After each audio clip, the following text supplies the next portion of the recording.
എല്ലാവർക്കും നമസ്കാരം. ഈ വീഡിയോ സെഷനിൽ നമുക്ക് ഫ്യൂസ്, MCB, ELCB എന്നിവയെക്കുറിച്ച് ചർച്ച ചെയ്യാം. ഈ വീഡിയോ സെഷന്റെ അവസാനം നിങ്ങൾക്ക് ഫ്യൂസ്, MCB, ELCB എന്നിവ ഉപയോഗിച്ച് സർക്യൂട്ട് കണക്ട് ചെയ്യാനും പരിശോധിക്കാനും കഴിയും. ഒരു ഫ്യൂസ് എന്താണ്? എല്ലാ ഇലക്ട്രിക്കൽ സർക്യൂട്ടിലും സംരക്ഷണത്തിനും സുരക്ഷയ്ക്കുമായി ഉപയോഗിക്കുന്ന സ്വയം നശിപ്പിക്കുന്ന ഘടകമാണ് ഫ്യൂസ്. ഇത് ഏറ്റവും സാധാരണമായ ഒന്നാണ്. വൈദ്യുതധാര നിർത്തുകയോ തടസ്സപ്പെടുത്തുകയോ ചെയ്യുന്നതിലൂടെ വൈദ്യുത പ്രവാഹമുണ്ടാകുമ്പോൾ ഉരുകുന്ന ഒരു മെറ്റൽ വയർ ഉൾക്കൊള്ളുന്ന ഒരു സർക്യൂട്ട് പരിരക്ഷിക്കാൻ ഉപയോഗിക്കുന്ന ഉപകരണങ്ങൾ. ഇലക്ട്രിക്കൽ സർക്യൂട്ടിൽ എന്തെങ്കിലും തകരാർ സംഭവിക്കുമ്പോഴെല്ലാം ഫ്യൂസ് സ്വയം നശിപ്പിച്ച് സർക്യൂട്ടിലേക്കുള്ള വൈദ്യുതി വിതരണം വിച്ഛേദിക്കുകയോ തടസ്സപ്പെടുത്തുകയോ ചെയ്യും.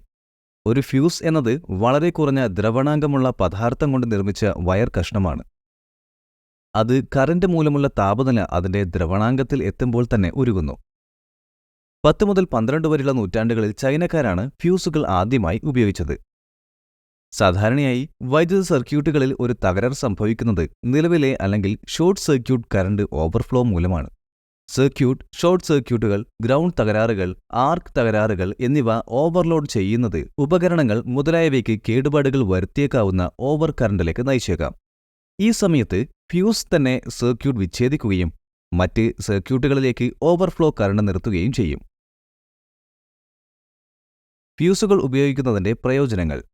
സർക്യൂട്ട് സംരക്ഷണത്തിന്റെ ഏറ്റവും വില കുറഞ്ഞ രൂപമാണ് ഫ്യൂസ്. ഫ്യൂസ് ഉപയോഗിക്കാൻ ലളിതമാണ്. അറ്റകുറ്റപ്പണികൾ തീരെയില്ല. അഗ്നിജ്വാല, വാതകം, പുക, ശബ്ദം എന്നിവ ഉൽപ്പാദിപ്പിക്കാതെ ഫ്യൂസുകൾ ഉപയോഗിച്ച് വലിയ ഷോർട്ട് സർക്യൂട്ട് വൈദ്യുതധാരകൾ നിർത്താനാകും. ഫ്യൂസ് എങ്ങനെ പ്രവർത്തിക്കുന്നു? വൈദ്യുത പ്രവാഹം എല്ലായ്പ്പോഴും ചൂടാക്കൽ ഫലത്തിന് കാരണമാകുന്നു. ഒരു പ്രവാഹത്തിന്റെ ചൂടാക്കൽ വൈദ്യുത പ്രവാഹത്തിന്റെ ചൂടാക്കൽ ഫലത്തിൽ ഫ്യൂസ് പ്രവർത്തിക്കുന്നു. ഇത് വൈദ്യുത പ്രവാഹം ഒരു കണ്ടക്ടറിലൂടെ ഒഴുകുകയും കൂട്ടിയിടി മൂലം താപനില സൃഷ്ടിക്കുകയും ചെയ്യുമ്പോൾ സംഭവിക്കുന്നു. ഉൽപ്പാദിപ്പിക്കുന്ന താപത്തിലെ അളവ് കണ്ടക്ടറിലെ നിലവിലെ ഒഴുക്കിന് ആനുപാതികമാണ്. ഉയർന്ന വൈദ്യുതധാര താപത്തിന്റെ ഉയർന്ന ഊഷ്മാവുണ്ടാക്കുന്നു. നമുക്കൊരു ഉദാഹരണത്തിൽ നിന്ന് ആരംഭിക്കാം. മഴക്കാലത്ത് നിങ്ങൾ വീട്ടിൽ ടെലിവിഷൻ കാണുന്നുവെന്ന് കരുതുക. ഇടിമുഴക്കമുണ്ടാകുമ്പോൾ ഇലക്ട്രിക് സ്പൈക്ക് എന്ന് വിളിക്കപ്പെടുന്ന വോൾട്ടേജിൽ പെട്ടെന്നുള്ള വർധനവുണ്ടായേക്കാം. ഇത് ടെലിവിഷനിലേക്ക് ഉയർന്ന വൈദ്യുതധാര പ്രവഹിക്കുകയും കേടുപാടുകൾ വരുത്തുകയും ചെയ്യും. നിങ്ങൾ ടെലിവിഷനെ ഒരു ഫ്യൂസുമായി ബന്ധിപ്പിക്കുകയാണെങ്കിൽ ഉയർന്ന വൈദ്യുതധാര ചൂട് സൃഷ്ടിക്കുകയും ഒരേ സമയം ഫ്യൂസ് ഉരുകുകയും ചെയ്യും. ഇത് സർക്യൂട്ട് ഓഫാക്കുകയും ടെലിവിഷനെ കേടുപാടുകളിൽ നിന്ന് സംരക്ഷിക്കുകയും ചെയ്യും. ഫ്യൂസുകളുടെ തരങ്ങൾ. വിവിധ ഫ്യൂസ് തരങ്ങൾ ഇവിടെ പട്ടികപ്പെടുത്തിയിരിക്കുന്നു.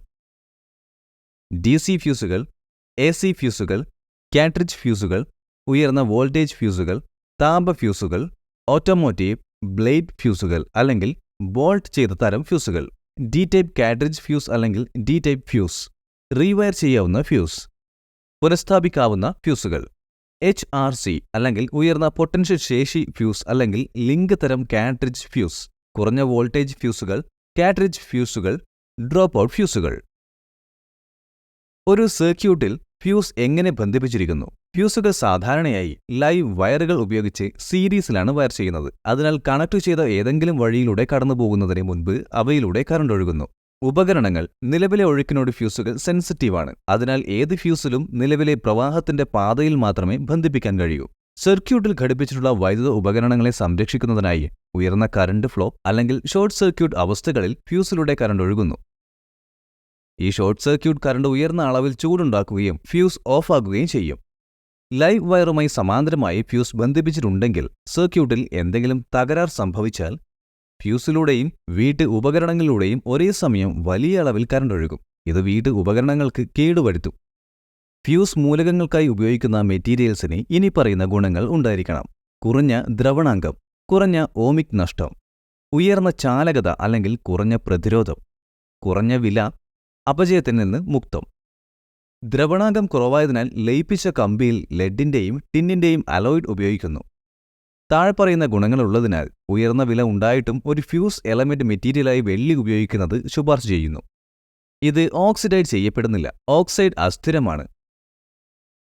വെള്ളിയുടെ ചാലകത ഓക്സിഡേഷൻ കൊണ്ട് വഷളാകില്ല. കുറഞ്ഞ പ്രതിരോധം കാരണം വെള്ളിക്ക് മികച്ച ചാലക ഗുണമുണ്ട്. ഫ്യൂസ് റേറ്റിംഗ് എങ്ങനെ തിരഞ്ഞെടുക്കാം? ഒരു ഫ്യൂസ് തിരഞ്ഞെടുക്കുമ്പോൾ അവ പിന്തുടരേണ്ട 3 അടിസ്ഥാന ഘടകങ്ങളാണ്. നിങ്ങളുടെ ഫ്യൂസ് സംരക്ഷിക്കുന്ന സർക്യൂട്ടിന്റെ ആംബിയർ റേറ്റിംഗിൽ ശ്രദ്ധ പുലർത്തുക. ഫ്യൂസും ഫ്യൂസ് ഹോൾഡറും അനുയോജ്യമാണെന്ന് ഉറപ്പുവരുത്തുക. ഫ്യൂസ് പരിശോധിക്കുക. ആന്തരിക ഘടകം മാറ്റിസ്ഥാപിക്കണമെങ്കിൽ ഫ്യൂസ് വയറിന്റെ വലിപ്പം അതിലൂടെ ഒഴുകുന്ന വൈദ്യുതധാരയെ ആശ്രയിച്ചിരിക്കുന്നു. ഫ്യൂസിന്റെ യൂണിറ്റ് ആംപിയറിൽ സൂചിപ്പിച്ചിരിക്കുന്നു. ഫുൾ ലോഡിൽ നിങ്ങളുടെ വീടിന് ഒരു നിശ്ചിത അളവിൽ കറണ്ട് വരാം. നമുക്ക് 5 ആമ്പുകൾ എന്ന് പറയാം. അതിനാൽ ഫ്യൂസ് വയർ 6.25 ആംപ്സ് 5 ആമ്പിന്റെ 125% പോലെ അല്പം ഉയർന്ന മൂല്യത്തിലേക്ക് സജ്ജീകരിച്ചിരിക്കുന്നു. നിങ്ങൾ 5 ആമ്പുകൾ തിരഞ്ഞെടുക്കരുത്, കാരണം ഉപകരണത്തിന് പ്രവർത്തിക്കാൻ നിങ്ങൾക്ക് 5 ആമ്പുകൾ ആവശ്യമാണ്. നിങ്ങൾ ഫ്യൂസ് റേറ്റിംഗിൽ 5 ആംപ്സായി തിരഞ്ഞെടുത്താൽ ഫ്യൂസ് 5 ആംപ്സിൽ കത്തും. തുടർന്ന് സർക്യൂട്ട് ഓഫ് ചെയ്യും. അതിനാൽ 5 ആമ്പിയേക്കാൾ അല്പം ഉയർന്ന മൂല്യം തിരഞ്ഞെടുക്കുക. നിങ്ങളുടെ ഉപകരണത്തിന് കേടുപാടുകൾ സംഭവിക്കാതിരിക്കാൻ ഫ്യൂസ് വയർ 5 ആമ്പുകൾക്ക് മുകളിൽ ഉരുകണം. ഈ രീതിയിൽ നിങ്ങളുടെ ഉപകരണം സംരക്ഷിക്കപ്പെടുന്നു. നമുക്ക് മറ്റൊരു ഉദാഹരണം ചർച്ച ചെയ്യാം. സിംഗിൾ ഫേസ് പവർ സപ്ലൈയുമായി സമാന്തരമായി നിങ്ങൾക്ക് 5 60 വാട്ട് വിളക്കുകൾ ബന്ധിപ്പിച്ചിട്ടുണ്ട് എന്ന് കരുതുക. 220 വോട്ടിന്റെ വോൾട്ടേജ് അനുമാനിച്ച് തന്നിരിക്കുന്ന സർക്യൂട്ടിനായുള്ള മൊത്തം ആമ്പുകൾ കണക്കാക്കുക. ആകെ വാട്ട്സ് ഈക്വൽ ടു 5 വിളക്കുകൾ into 60 watts equal to 300 watts. P equal to V into I equal to P by V. I equal to 300 by 220. നമുക്ക് മൊത്തം കറണ്ട് 1.36 ആമ്പിൽ ലഭിക്കുന്നു. ഈ സർക്യൂട്ടിന്റെ ഫ്യൂസ് റേറ്റിംഗ് 1.36 ആമ്പുകളുടെ 125% ആയിരിക്കും, അതായത് 1.7 ആമ്പിയറുകൾ. ഇപ്പോൾ നിങ്ങൾ 1.7 ആമ്പിയർ ഫ്യൂസായി കൊണ്ടുപോകാൻ കഴിയുന്നത്ര ശക്തമായ ഒരു വയർ തിരഞ്ഞെടുത്ത് വിതരണത്തിനും ലോഡിനുമിടയിൽ ശ്രേണിയിൽ ബന്ധിപ്പിക്കണം. സമാന്തരമായി ഒരേ സർക്യൂട്ടിലേക്ക് മറ്റൊരു 2 60 വാട്ട് വിളക്കുകൾ ബന്ധിപ്പിക്കുക. ഇവിടെ മൊത്തം വോൾട്ടേജ് 420 വോൾട്ടുകളായി മാറുന്നു. നിലവിലെ റേറ്റിംഗ് 1.9 ആംപ്സ് ആയി മാറുന്നു. ഇത് ബന്ധിപ്പിച്ച ഫ്യൂസ് റേറ്റിംഗിനേക്കാൾ കൂടുതലാണ്. വിളക്ക് സ്വിച്ച് ഓൺ ചെയ്ത് കഴിഞ്ഞാൽ പുതിയതായി ചേർത്ത ലോഡ് മൂലമുണ്ടാകുന്ന ഉയർന്ന കറണ്ട് കാരണം ഉടൻ ഫ്യൂസ് ഓഫ് ചെയ്യപ്പെടും. ഇതുമൂലം സർക്യൂട്ടിനെയും സംരക്ഷിക്കും. പുതിയ റേറ്റിംഗ് അനുസരിച്ച് ഓഫ് ചെയ്യപ്പെടുന്ന ഫ്യൂസ് വയർ മാറ്റി പുതിയതായി സ്ഥാപിക്കുക. 2.375 ആമ്പിയറുകൾ 1.9 ആമ്പിയറുകളുടെ 125%. അതിനാൽ 2.375 ആമ്പിയർ കറണ്ട് കൊണ്ടുപോകാൻ ഫ്യൂസ് വയർ ഇടുക. വിവിധ വീട്ടുപകരണങ്ങൾക്കും വ്യത്യസ്ത തരം ഫ്യൂസുകൾ ലഭ്യമാണ്. വീടുകളിലെ മെയിൻ സ്വിച്ച് ബോർഡിൽ എല്ലായിടത്തും കാണപ്പെടുന്ന കാട്രിഡ്ജ് ഫ്യൂസാണ് സാധാരണയായി ഉപയോഗിക്കുന്ന ഫ്യൂസ്. ഓഫ് ചെയ്യപ്പെട്ട ഫ്യൂസ് എങ്ങനെ മാറ്റിസ്ഥാപിക്കാമെന്ന് നമുക്ക് ചർച്ച ചെയ്യാം.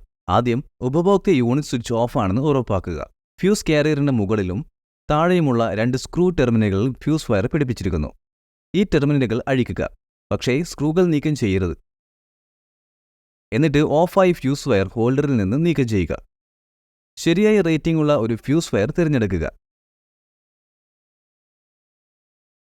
ആവശ്യത്തിന് വയർ സ്ട്രോണ്ടുകൾ എടുത്ത് ഒരു ടെർമിനലിൽ നിന്ന് മറ്റൊന്നിലേക്ക് കടത്തി 2 സ്ക്രൂകൾക്ക് ചുറ്റും പൊതിയുക. നമുക്ക് MCBയെക്കുറിച്ച് ചർച്ച ചെയ്യാം. MCB എന്നത് മിനിയേച്ചർ സർക്യൂട്ട് ബ്രേക്കർ എന്നതിന്റെ ചുരുക്ക എഴുത്താണ്. MCB ഫ്യൂസിന്റെ ഒരു നൂതന പതിപ്പാണ്.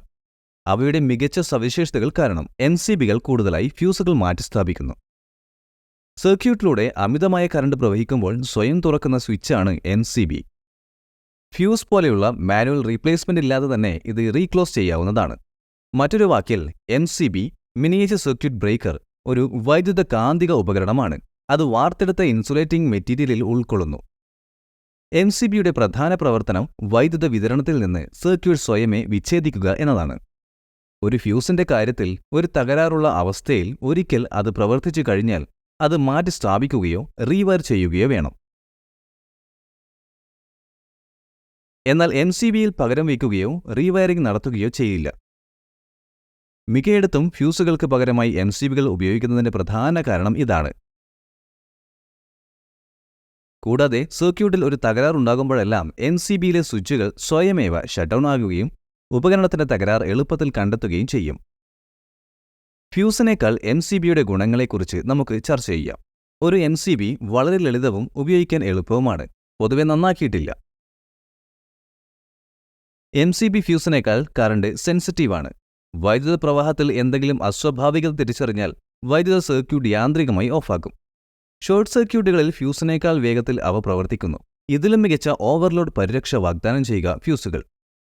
MCBകൾ പുനരുപയോഗിക്കാവുന്നതാണ്. അതിനാൽ അവയ്ക്ക് കുറച്ച് അറ്റകുറ്റപ്പണികളും മാറ്റി സ്ഥാപിക്കലും ആവശ്യമാണ്. എന്നിരുന്നാലും ഒരു ഫ്യൂസ് തകരാറിലാകുമ്പോഴെല്ലാം അത് മാറ്റേണ്ടതുണ്ട്. MCB ഉപയോഗിച്ച് വിതരണം പുനരാരംഭിക്കുന്നത് വളരെ എളുപ്പമാണ്. നിങ്ങൾ ചെയ്യേണ്ടത് MCBയുടെ നോബ് വീണ്ടും ഓൺ സ്ഥാനത്തേക്ക് എത്തിക്കുക എന്നതാണ്. എന്നിരുന്നാലും ഫ്യൂസ് വീശുമ്പോൾ പൂർണ്ണമായും ഫ്യൂസ് വയർ മാറ്റി സ്ഥാപിക്കുന്നത് അത്യാവശ്യമാണ്. വീഡിയോ കണ്ടതിന് നന്ദി. നല്ലൊരു ദിവസം ആശംസിക്കുന്നു.